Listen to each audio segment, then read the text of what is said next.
চাই,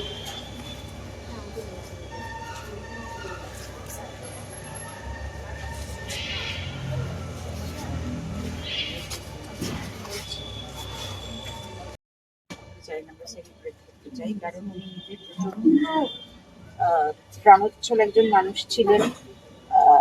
প্রচন্ড কর্তব্য করেন, আমাদের পুরো পরিবারটার একটা ড্রাইভিং ফোর্স ছিলেন মা।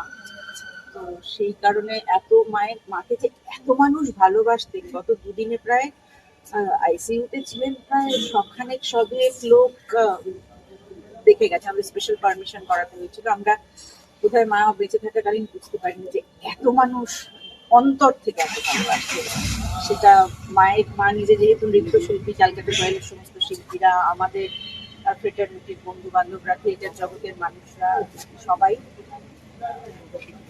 তো হঠাৎ করে কোনো সময় না দিয়ে উনি চলে গেলেন, যে মানুষটা আগের দিনও হলদিয়ায় প্রোগ্রাম করতে গেছেন, নাচে ফিরেছেন, ফিরে আগরপাড়ায় গেছেন, প্রোগ্রাম করেছেন, ফিরে দুদিনের মধ্যে এরকম একটা অবস্থা। মাথার ভেতরে কি হয়েছিল কেউ আমরা বুঝতে পারিনি, একদমই বুঝতে পারিনি। আমরা তখন রাহুলের বাড়িতে দাঁড়িয়ে, রাহুলের মার হাত ধরে দাঁড়িয়ে আছি, যখন আমার মেসি ফোনটা করে যে মার মাথায় যন্ত্রণা করছে, শিগগিরই আয়। ওখান থেকে আমরা এই বাড়িতে ছুটে আসি। তারপর যেদিনকে ভাবেন যে কলকাতায় আনা হলো, সেদিন আমরা শ্মশান, মার বাড়ি, শ্মশান, হাসপাতাল এই করেছি সারাদিন ধরে।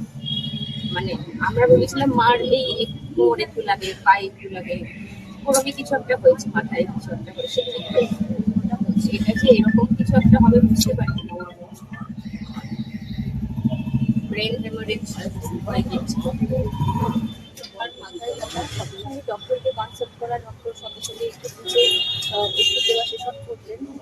তারপরে সকালবেলা যখন একটু বেশি বাড়াবাড়ি হলো, আমরা নিয়ে গেলাম ইমার্জেন্সিতে। ডাক্তার বললেন যে ইমিডিয়েটলি ব্রেনে একটা সার্জারি করতে হবে। ওই যে মা চোখটা বন্ধ করলেন, আর খুললেন না, কিন্তু মা সারাক্ষণ হাসতেন।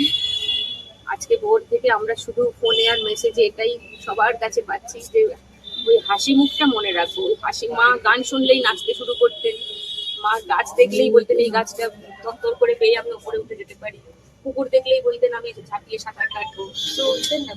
করতেন সাঁতার কাটতেন। আমরা ভয় পাচ্ছি, মা নাতনিদের দিয়ে নিয়ে নেমে গেলেন সাঁতার পুকুরে। হ্যাঁ, she was so full of life, so full of life. So সবাই আমাদের এটাই বলেছে, কেউ তোমরা কেঁদো না। দীপালিদি সারাক্ষণ হাসতেন, তোমরা এসে তোমরা সেলিব্রেট করো। দীপালিদির ওই বড় টিপ করা সুন্দর, হ্যাঁ, এখন সাইজটা ছোট করছে না, বড় টিপ, সাজগোজ আর নাচ, এটাই ছিল মায়ের। সেইভাবেই মাকে মনে রাখে। শেষ মুহূর্তে মা প্রচন্ড নেচেছেন, আর তারপরেই যেটা উনি সব থেকে ভালোবাসতেন সেটা করতে করতেই, এবং অসুস্থ যখন হয়েছেন তারপর থেকে কিছু টের পান। মানে লাস্ট উনি যেটা টের পেয়েছেন সেটা হচ্ছে উনি দারুণ ফাটিয়ে নাচেছেন। আচ্ছা, তিনজন